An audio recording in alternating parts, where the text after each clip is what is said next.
¿Cómo están en esta mañana? ¿Bien? ¿Bien? Bien. Listo. Eh, bueno, gracias por estar acompañándonos un día más. Gracias por estar aquí. Sabemos que la enfermedad ha tocado las puertas de algunos de nosotros. Estuvimos enfermitos, maluquitos. Pero bueno, damos gracias a Dios porque estamos aquí, porque podemos estar bien. Gracias por acompañarnos. Eh, el día de ayer tuvimos nuestra reunión de oración y los extrañamos bastante. Pues sabíamos que ayer pasaron cosas, como les decía, algunos estuvimos enfermitos, pero bueno, igual llegamos y llegó mi mami ya casi como a las y media, un poquitico, pero igual nos reunimos a orar y fue un tiempo bonito, fue un tiempo chévere, pero que no se nos olvide esa tarea que tenemos de quizá reunirnos cada dos, siempre que vamos a tener servicio, el sábado antes para igual también alistar, o ayudarnos a alistar la casa, ¿sí?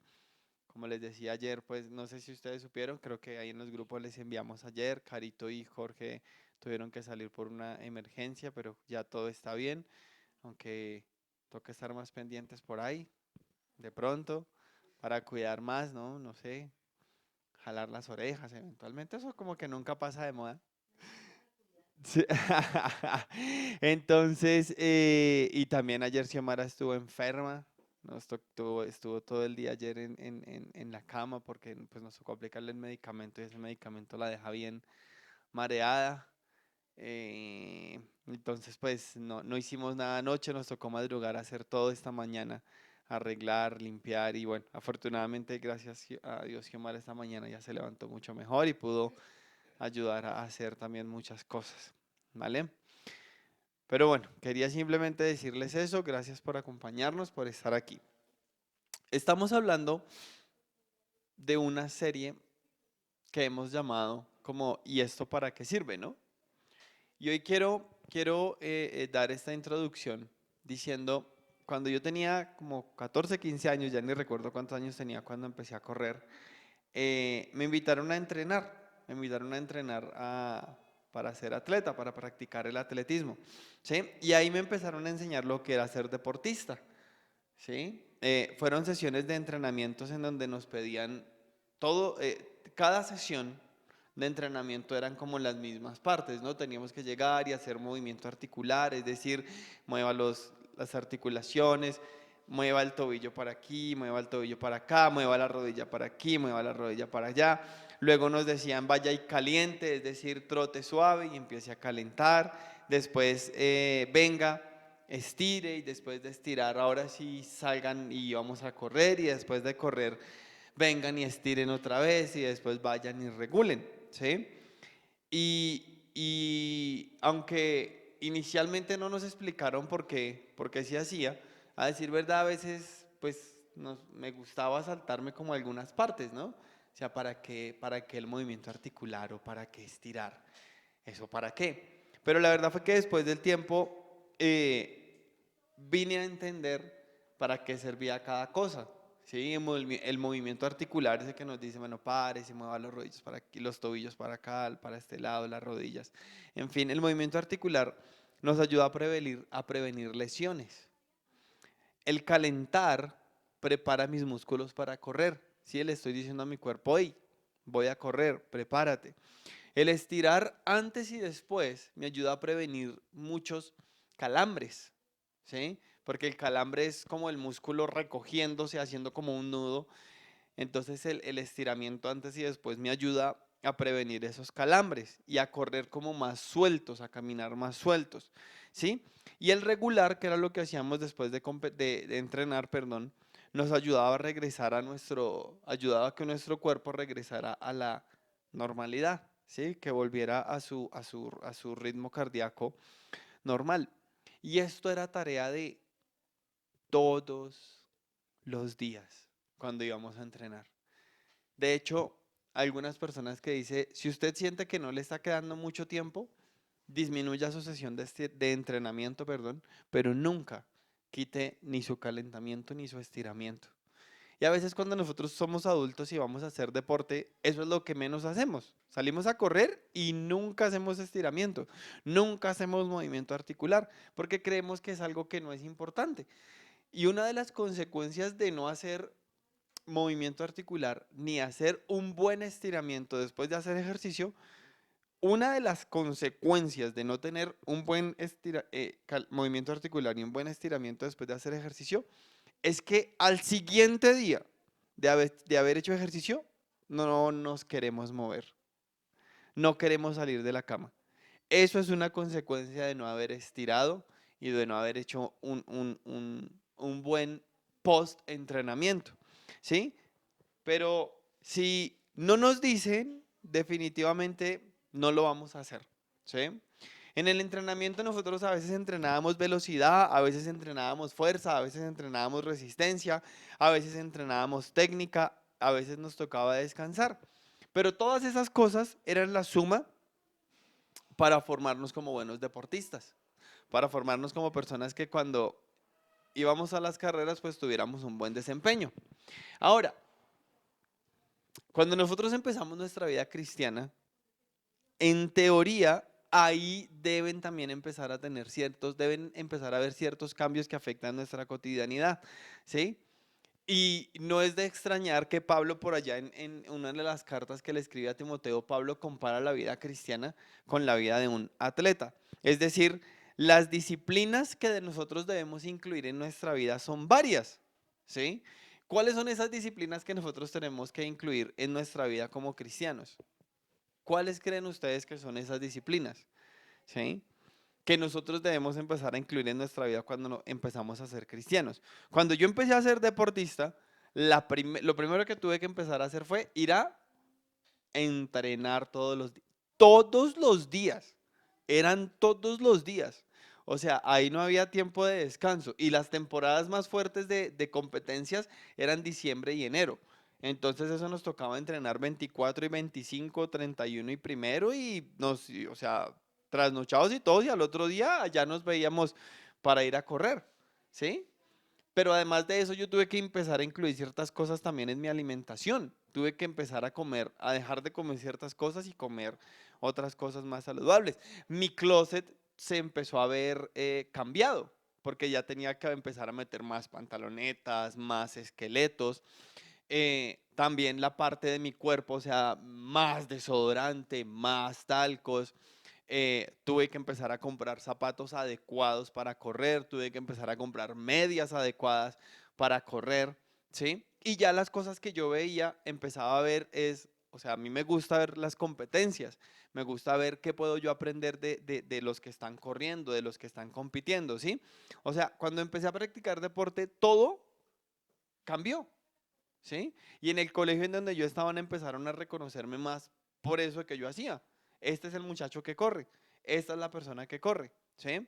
Ahora, empezaron a cambiar muchas cosas.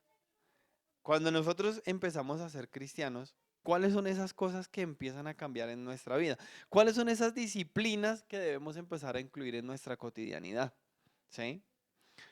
Yo no puedo decir que soy atleta si solamente salgo a correr los domingos. Un buen deportista es una persona que lo hace, ¿sí?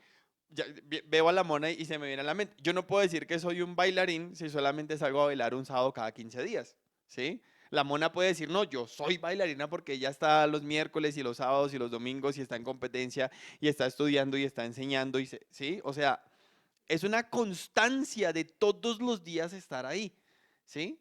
Y cuando la vemos, sabemos que la mona es la bailarina, ¿verdad? Ahora, ¿cuáles son esas disciplinas que empiezan a incluir en nuestra vida cuando nosotros somos cristianos? ¿Sí?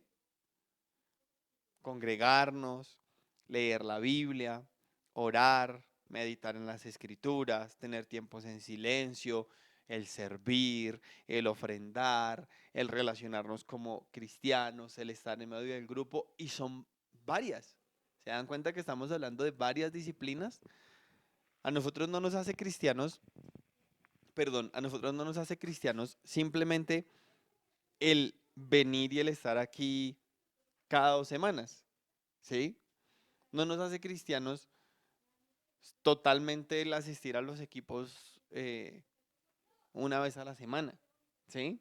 Hay algo que tiene que estar pasando en nuestra cotidianidad. Hay algo que tiene que estar pasando constantemente en nuestro diario vivir, ¿sí?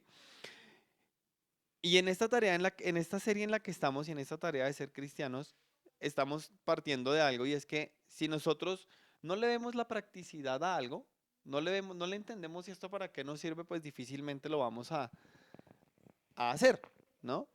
Entonces, hoy me metí a responder una pregunta que me fue un poco difícil, pero la pregunta es, ¿para qué nos sirve orar? Porque es una de las cosas en las que más nos molestan cuando empezamos la vida cristiana. Si está orando, ¿cómo está su vida de oración? Es que tenemos que reunirnos a orar. Es que usted tiene que orar al menos media hora, 40 minutos, 50 minutos, una hora. No, eso yo anoche me pasé la noche en vela orando. Eso cuando yo empecé mi vida cristiana, yo hasta dormido oraba. Y nos empiezan a decir un pocotón de cosas de orar y tenemos que orar. Pero la pregunta es, ¿para qué nos sirve orar? ¿Usted alguna vez se ha preguntado eso? De verdad, ¿para qué me sirve orar? ¿Esto para qué me sirve? ¿Sí? Y hace 15 días definíamos como orar, ¿qué era? ¿Se acuerdan los que estuvimos hace 15 días? ¿Qué fue esa definición básica a la que llegamos de qué es orar? Dijimos que orar es hablar con Dios. Punto. Entonces, me metí yo en un laberinto y la primera pregunta entonces que yo me hice, pues la segunda, ok, me están diciendo que tengo que orar y me están diciendo que orar es hablar con Dios. ¿Por qué me cuesta entonces, por qué nos cuesta o por qué me cuesta tanto trabajo orar? ¿Será que yo realmente creo que Dios existe? Uy, está temblando. Sí. Padre, cuídanos. Ya, todo está temblando, sí.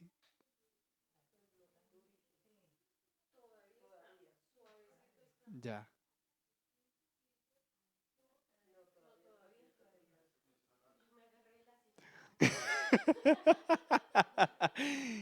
Ahora sí. No siguió.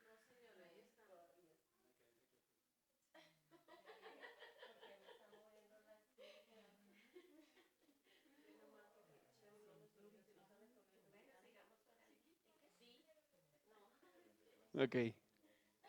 Ya, ahora sí. Paró. No, yo vi el cuadro, se empezó a mover el diploma. Ok.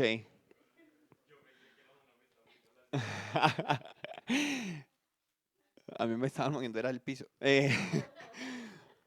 Bien, estábamos diciendo, ¿creemos realmente que Dios existe?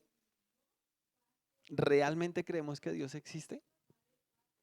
Y creo que es una pregunta que yo le soy transparentes. Aún en medio de mi vida cristiana, hay momentos en donde digo, Señor, ¿será que en verdad tú existes? ¿En verdad? O sea, porque sí, nos han dicho que existe, pero ¿mm?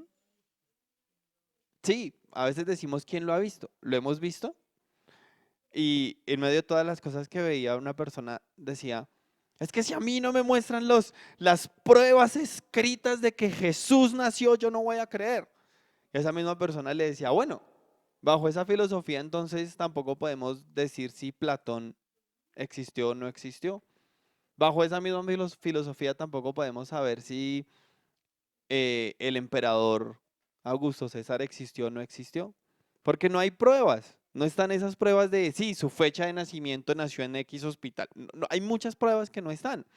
Entonces, eh, dentro de la apologética, que es la defensa del evangelio, dicen, hay muchas maneras en donde ellos abordan y dicen la existencia de Dios. Y simplemente no es el propósito de la enseñanza del día de hoy, pero la quiero mirar desde dos puntos. Romanos, cuando Pablo escribe a Romanos, dice, lo que se puede conocer acerca de Dios es evidente, porque Dios mismo lo ha revelado.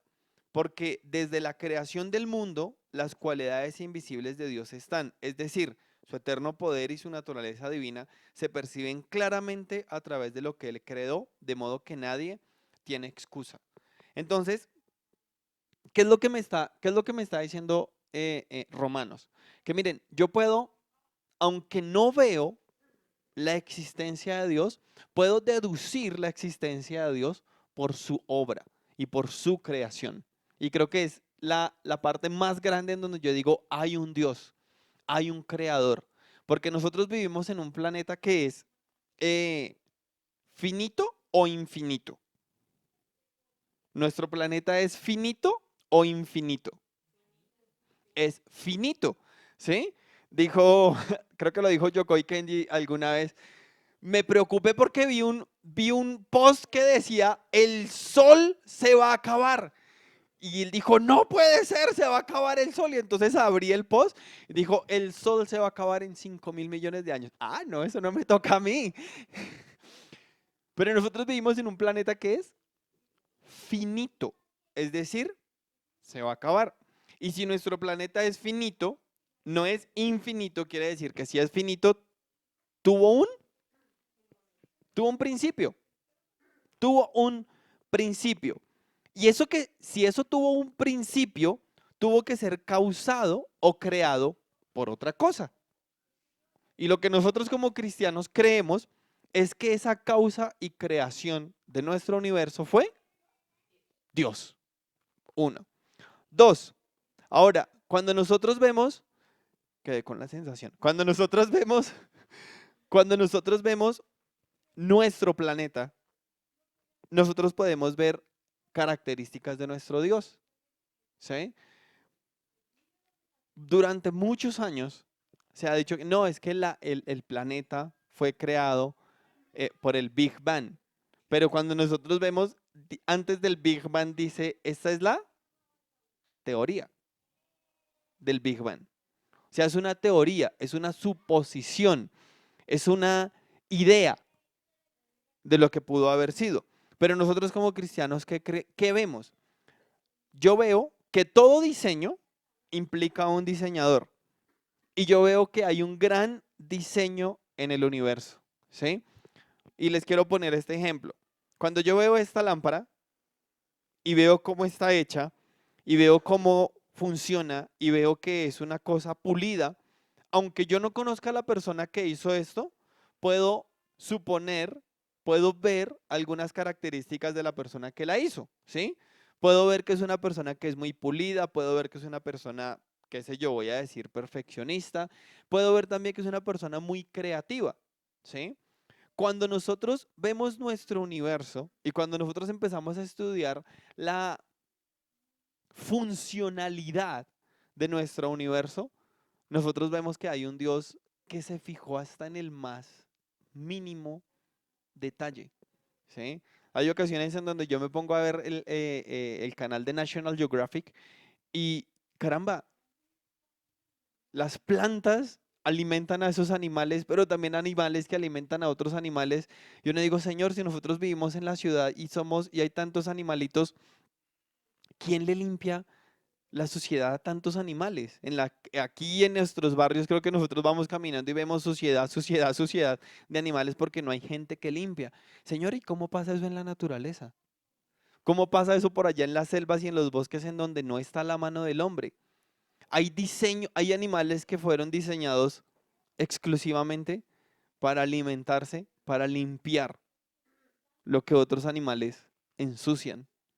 Aún en el mar, esta semana estuvimos en un acuario y veíamos nuevamente a las cuchas o las truchas, los animales que se encargan de limpiar los ríos, que se encargan de que esté limpio. Y digo, Señor, o sea, unos son peces distintos, pero aquel pez come algas, aquel pez come otros peces y aquel pez come lo que botan estos dos peces y aquel pez limpia todo el entorno.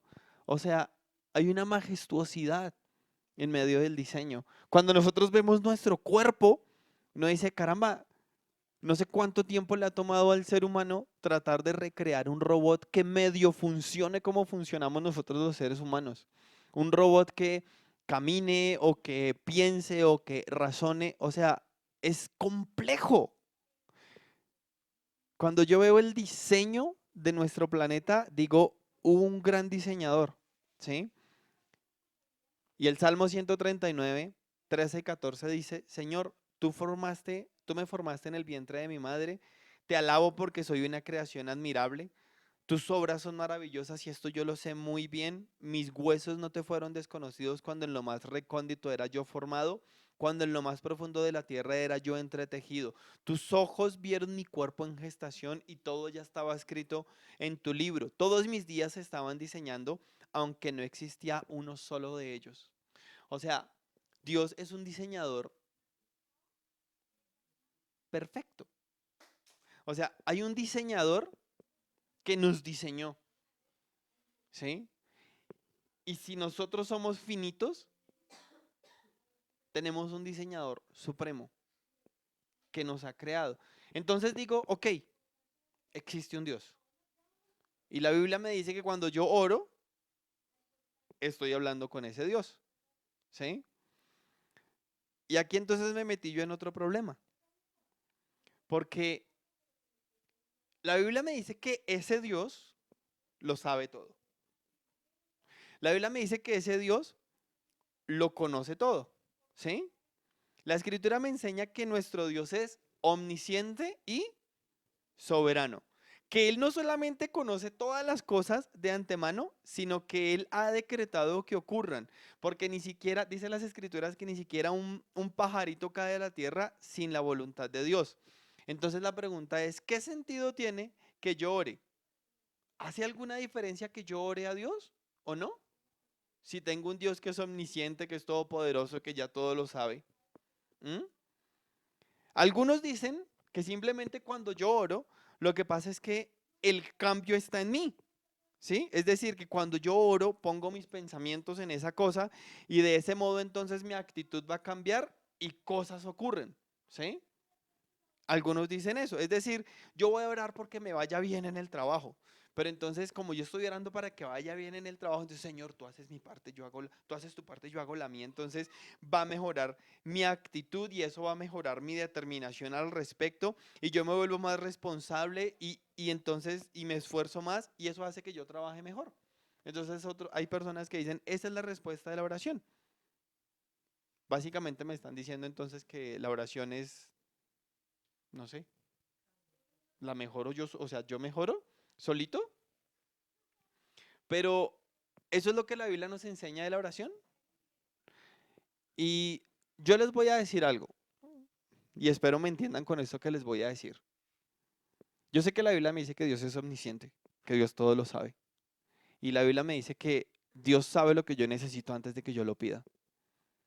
Pero, ¿ustedes creen que mi oración hace que Dios cambie lo que tiene pensado hacer? ¿Ustedes creen que mi oración cambia la voluntad de Dios? Permítame leerles algo y me responden.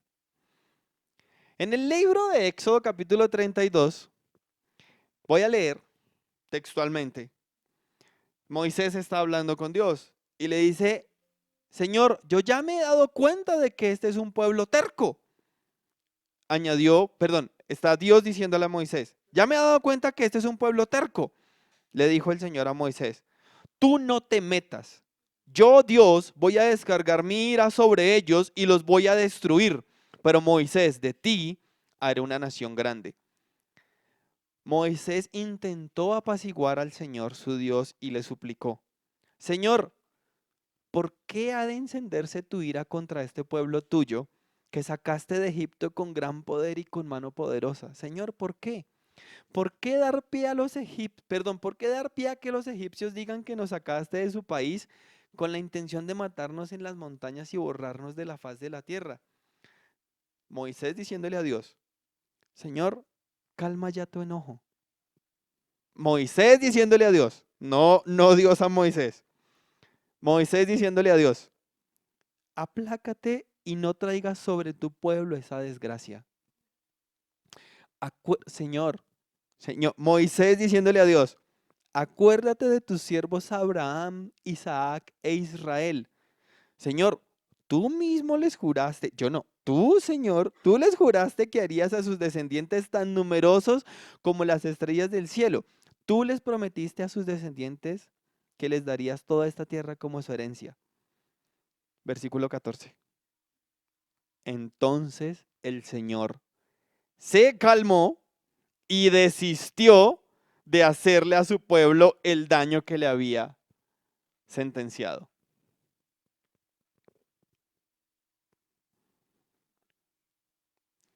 Isaías 38. En esos días, el rey Ezequías se enfermó gravemente y el rey Ezequías estaba por morir. El profeta Isaías fue a visitarlo y le dijo, el profeta Isaías hablándole al rey Ezequías, ¿no? Dios dice que tú vas a morir, así que arregla todos tus asuntos familiares más importantes. Entonces Ezequías volvió su cara hacia la pared y oró a Dios así: Dios mío, no te olvides de que yo siempre he sido sincero contigo y te he agradado en todo. Luego Ezequías lloró con mucha tristeza. El profeta Isaías salió y ordenó que le pusieran al rey Ezequías una pasta de higos en la herida para que se sanara.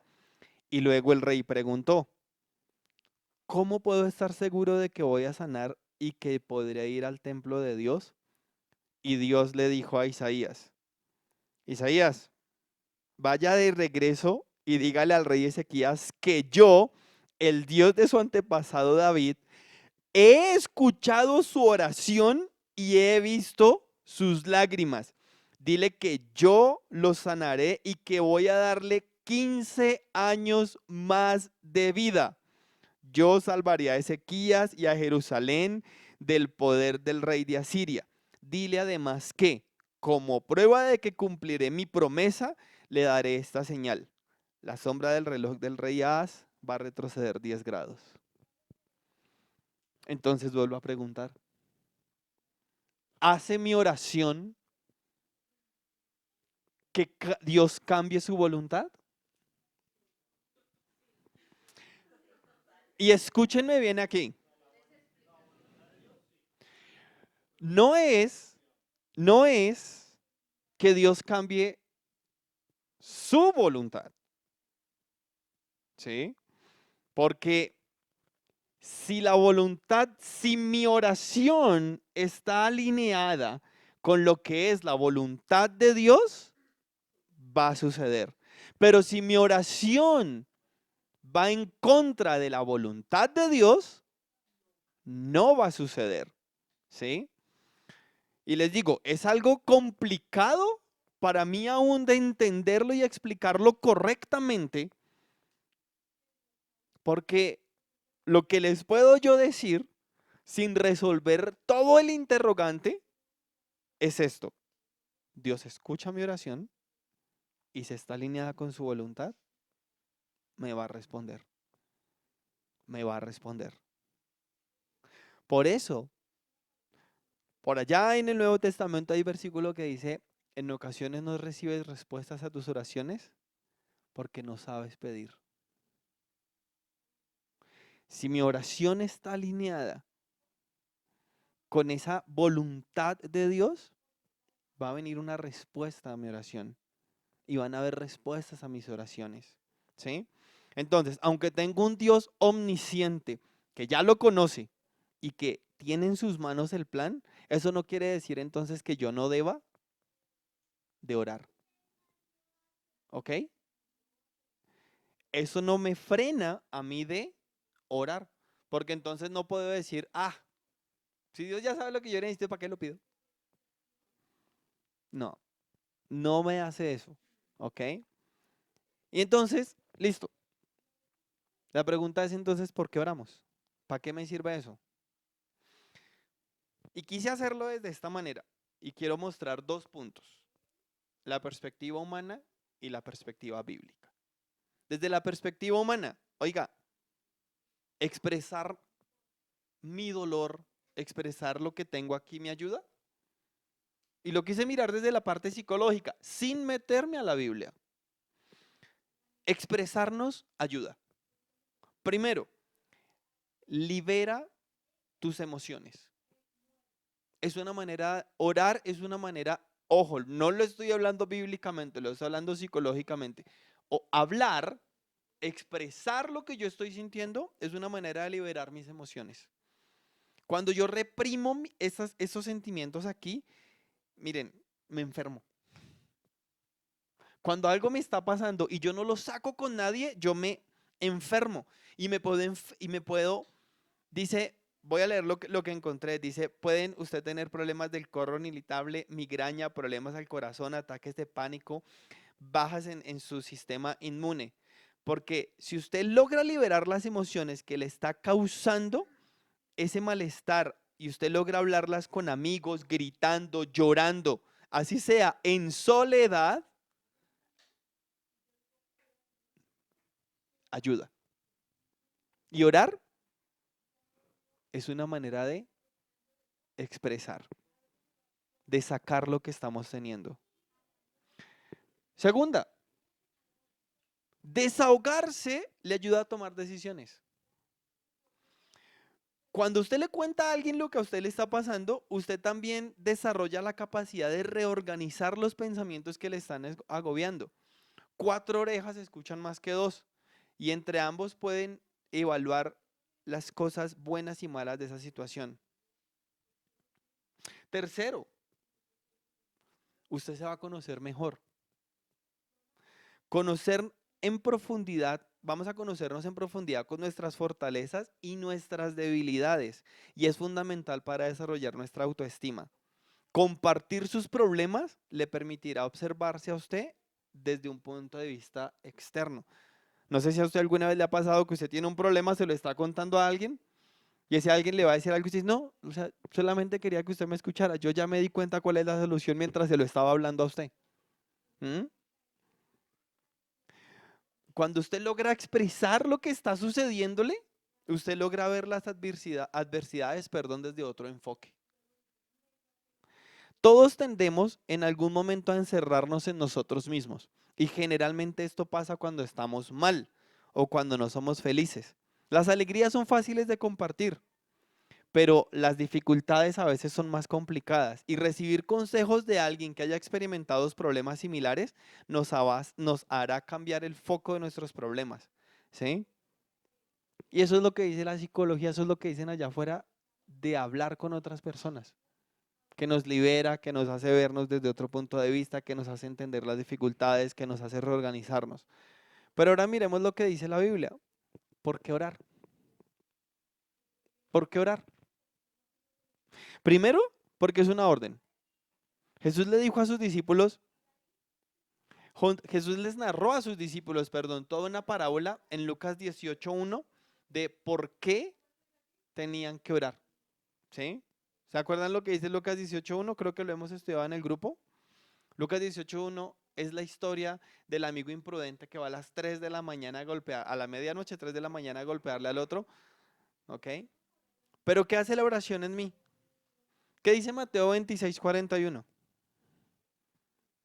Mateo 26:41 dice, estén alerta y oren para que no caigan en tentación, porque el espíritu está dispuesto, pero el cuerpo es débil. El cuerpo no está dispuesto. Lo primero del para qué me sirve orar es la oración trae fuerza aquí. Es lo primero.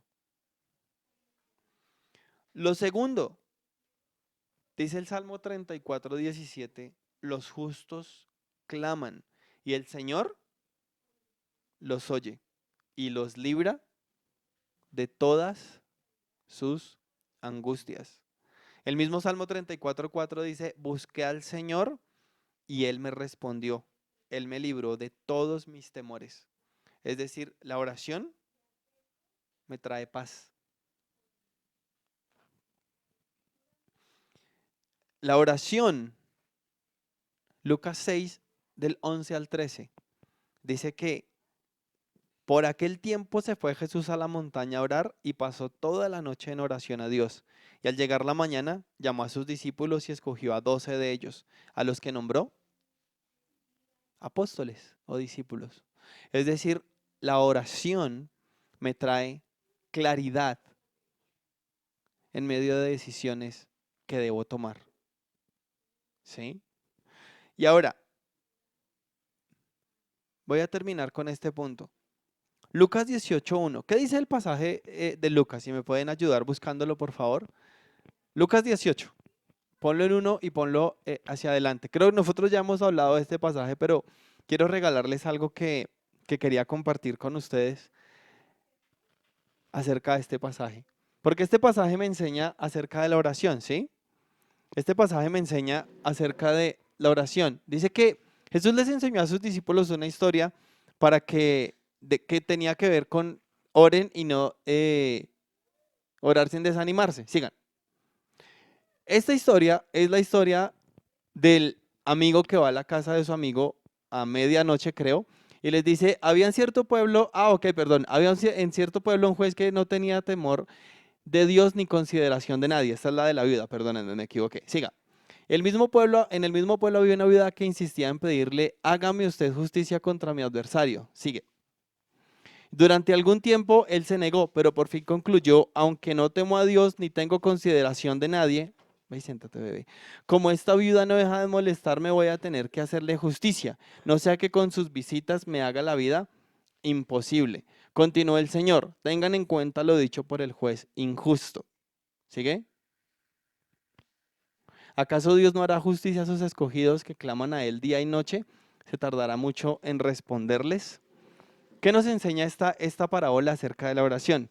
Cuando Jesús les estaba enseñando esta parábola a sus discípulos acerca de la oración, les estaba diciendo, no paren, no paren de pedir, no paren de pedir.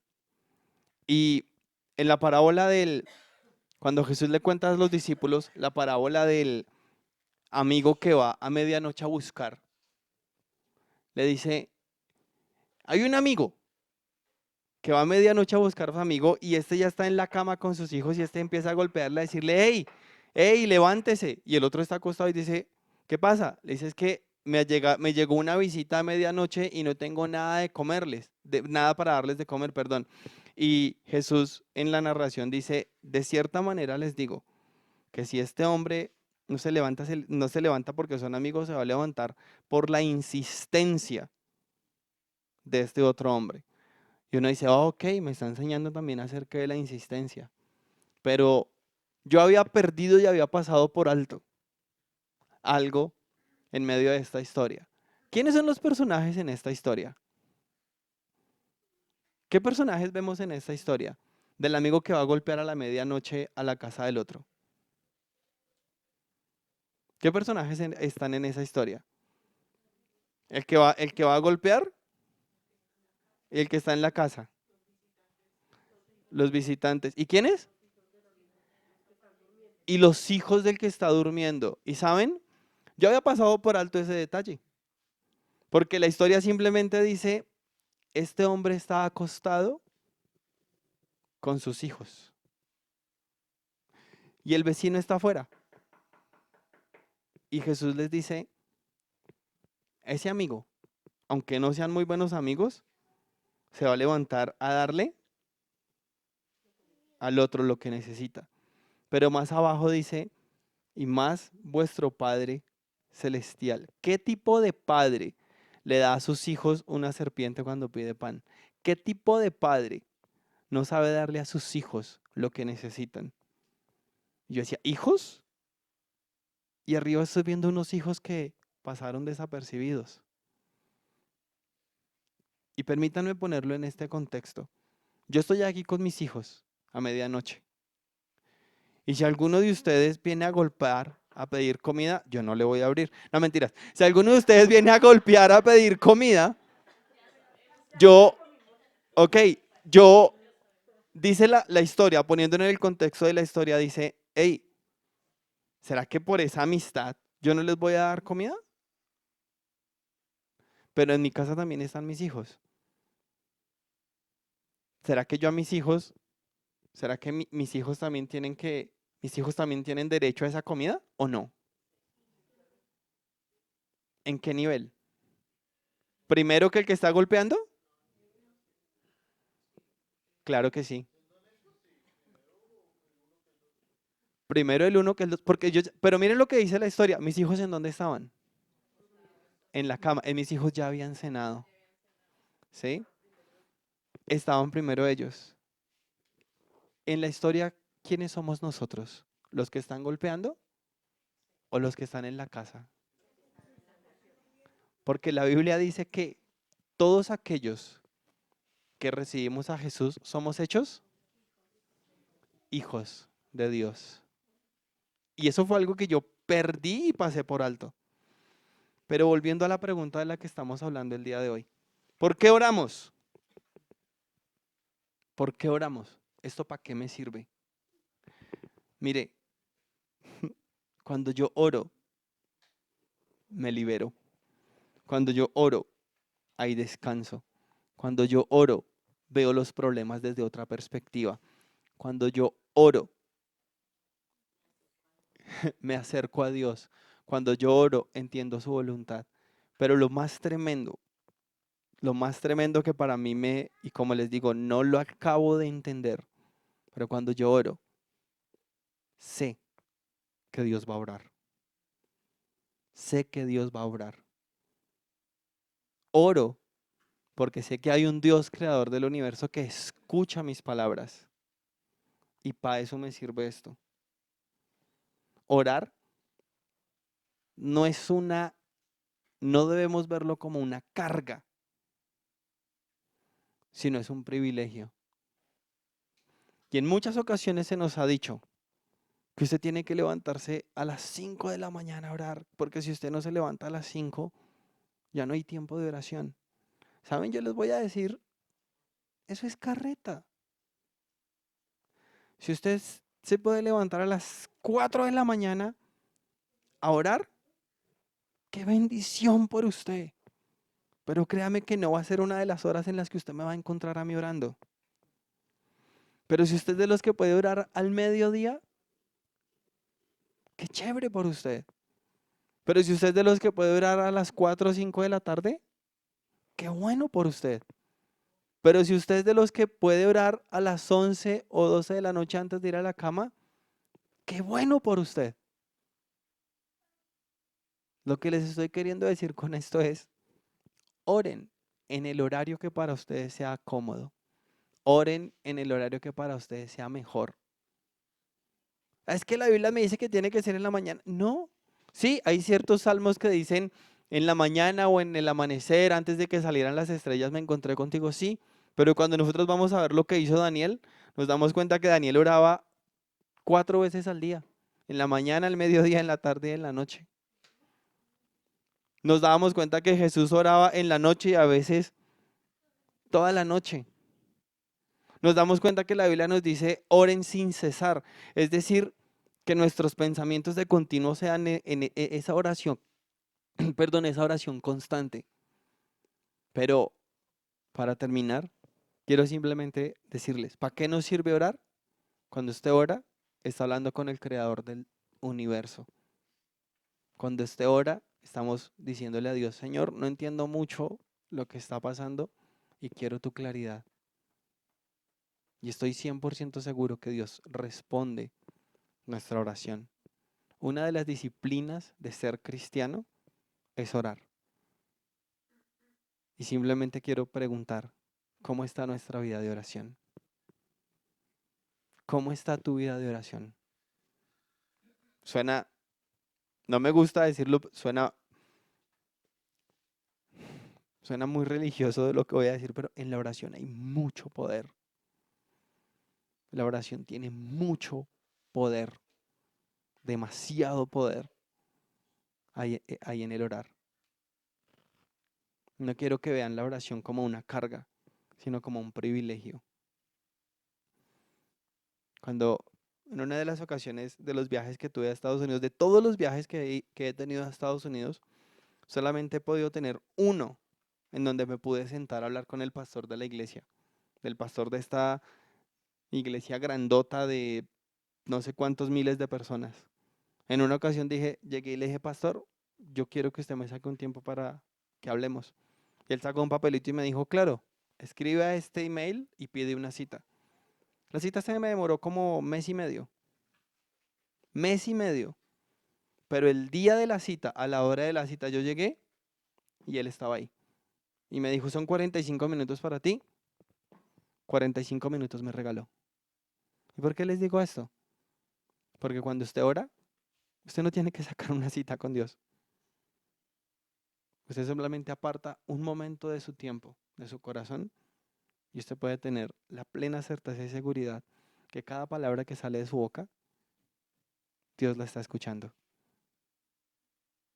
Y eso es hablar con Dios, hablar con el diseñador y creador supremo, que escucha nuestras peticiones económicas, emocionales, de salud. Nuestro Señor nunca, mi Dios no tiene el corazón de un papá terrenal, porque hay ocasiones donde mis hijos vienen y se acercan a pedir algo con tanta insistencia que yo a veces los regaño y les digo, ya no más, ya le dije que no. Pero al contrario, mi Dios se encanta cuando yo constantemente estoy delante de Él. Para eso nos sirve orar. Oremos. Padre, gracias por esta mañana, gracias por este tiempo, gracias por este regalo que tú nos das. Gracias, Dios. Tu palabra me enseña, Señor amado, que en muchas ocasiones nosotros no sabemos orar, pero también tu palabra me enseña que tú nos dejaste al Espíritu Santo para que interceda por nosotros. Y hoy clamamos, papá, porque sabemos que tu Espíritu está en nosotros, pero anhelamos que sea tu Espíritu el que nos direccione. Señor, yo no queremos, Padre bendito, romper o tratar mal o desconocer tu soberanía, ni tu omnisciencia, el que tú todo lo sabes, Señor. Pero cuando yo veo tu palabra, papá, veo que cuando nuestras peticiones están alineadas con tu voluntad, tú puedes conceder, tú concedes nuestras peticiones, tú concedes lo que sale de nuestros labios, esa petición que va alineada con tu propósito y con tu voluntad. Señor, y yo sé que no es tu voluntad pedirte por sanidad, porque yo sé que no está mal pedirte por sanidad porque está dentro de tu voluntad, Señor. Yo sé que no está mal, Padre amado, pedir por bendición, por crecimiento, porque no está fuera de tu voluntad, Rey. Hoy como hijos simplemente anhelamos poder estar más cerca de ti, Señor. Lo primero por lo que yo quiero orar y pedir en este momento, Rey, es que esa disciplina de oración esté firme en cada uno de nosotros como cristianos. Señor, yo no quiero que nosotros nos acostumbremos a que solamente oramos cuando estamos en los grupos, en reuniones o estamos aquí los domingos. Yo quiero que cada uno de nosotros allí en nuestra intimidad pueda tener esas citas contigo, Señor. Pueda tener esas citas en donde estoy seguro de que tú nos escuchas. Señor, que no es una tarea de unos pocos orar y que tú escuchas, sino que es una tarea de todos. Gracias, papá. Gracias porque yo sé que tú eres nuestro papá y estamos en casa contigo como hijos, como hijos, como hijos. Yo sé que nosotros no somos aquellos que estamos golpeando insistentemente, somos aquellos que estamos acostados contigo, en donde tú nos das, nos provees. Señor, guíanos a buscarte más y más, a deleitarnos en esto, Señor. Guíanos a deleitarnos, guíanos a enseñar a nuestros hijos a deleitarse en esto para que cuando ellos crezcan no les cueste tanto trabajo como a nosotros nos cuesta orar.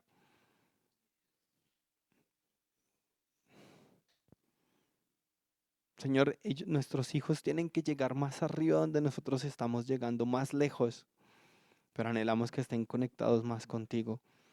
Así que guíanos a enseñar a nuestros hijos en la oración, pero no, a enseñarlo con amor, no con el grito, papá, donde constantemente y durante muchos años nos enseñaron diciendo, tienes que orar. Y lo veíamos como una carga y que incluso, Señor, en muchas ocasiones mentíamos acerca de nuestra vida de oración para que no nos molestaran. Que cuando nosotros nos preguntaban, ¿están orando? Y decíamos, sí, más o bastante. Pero la verdad era, papá, que a veces pasábamos días o a veces semanas sin buscarte. Señor, ayúdanos a acercarnos a ti, primero quizá por disciplina y después por deleite, pero que nuestros hijos puedan ver en nosotros unos papás que te buscan naturalmente, para que para ellos eso sea un hábito, Señor. Guíanos a no rechazar las palabras de los niños, porque como lo dice el Salmo, Señor, de la boca de los que maman están hechas las alabanzas. De la boca de los bebés están hechas las alabanzas, Señor. Guíanos a valorar y apreciar la oración de cada bebé, de cada niño. Y definitivamente, guíanos a acercarnos y a pedir correctamente, Señor.